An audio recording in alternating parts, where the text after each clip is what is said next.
Helen of Troy was one of the most famous women in ancient legend and became the central figure in the story of the Trojan War. She was said to be the daughter of Zeus, the king of the gods, and Leda, the queen of Sparta. According to tradition, Zeus approached Leda in the form of a swan, and from this union Helen was born. Because of her divine origin, she was believed to possess extraordinary beauty, and ancient writers often described her as the most beautiful woman in the world. Her beauty was not only admired but feared, because many believed that it had the power to bring destruction.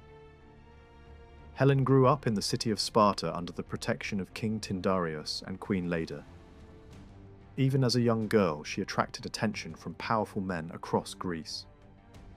One early story tells that the Athenian hero Theseus once abducted Helen when she was still very young and carried her to Attica. She was later rescued by her brothers Castor and Polydeuces, who returned her safely to Sparta. As Helen reached adulthood, many kings and princes came to Sparta to ask for her hand in marriage. Among the suitors were Odysseus of Ithaca, Ajax of Salamis, Diomedes of Argos, and Menelaus, the brother of Agamemnon. Fearing conflict between the rival suitors, Odysseus advised Tyndareus to make them swear an oath to defend the chosen husband of Helen against any future insult or attack. This agreement later became known as the Oath of Tyndareus. Helen eventually married Menelaus, who became king of Sparta. For a time, Helen lived as queen of Sparta and gave birth to a daughter named Hermione. This peaceful period ended when Paris, a prince of Troy and son of King Priam, came to Sparta. Paris had earlier judged a contest between the goddesses Hera, Athena, and Aphrodite. Aphrodite promised him the love of the most beautiful woman in the world if he chose her as the winner, and Paris accepted her offer. When he visited Sparta, Helen either fell in love with him or was persuaded to leave with him, depending on the version of the story. Together, they sailed across the Aegean Sea to the city of Troy. To the Greeks, this act was considered an abduction and a violation of sacred hospitality. When Menelaus discovered that Helen had gone to Troy, he called upon the Greek kings to honour the oath they had sworn. Agamemnon, king of Mycenae and brother of Menelaus, gathered a great army from across Greece. Leaders such as Achilles, Odysseus, Ajax, and Nestor joined the expedition. The Greek fleet sailed across the Aegean and landed near Troy, beginning a war that would last for 10 years. Helen's departure from Sparta became the immediate cause of this great conflict, though ancient writers often suggested that deeper rivalries and ambitions were also involved. During the Trojan War, Helen lived in Troy as the wife or companion of Paris. Ancient sources describe her as a complex figure who sometimes regretted leaving Sparta and sometimes accepted her new life. In the Iliad, she appears within the walls of Troy, speaking with King Priam and watching the battles from the city walls.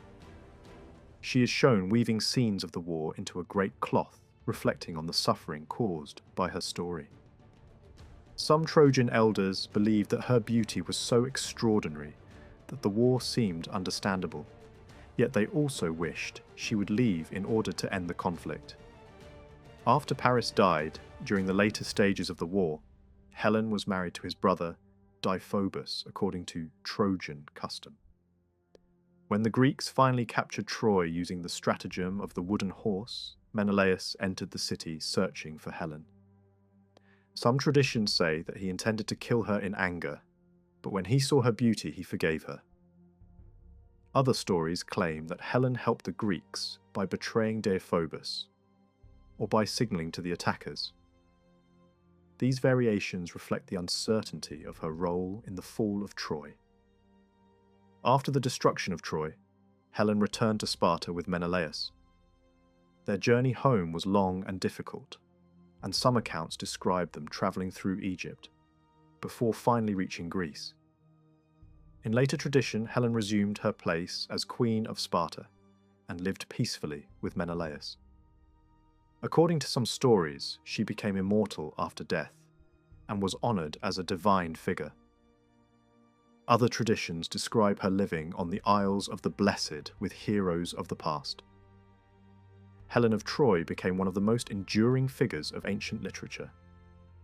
In Greek epic, she appears both as a cause of war and as a symbol of irresistible beauty. Poets and historians debated whether she went willingly to Troy or was taken by force.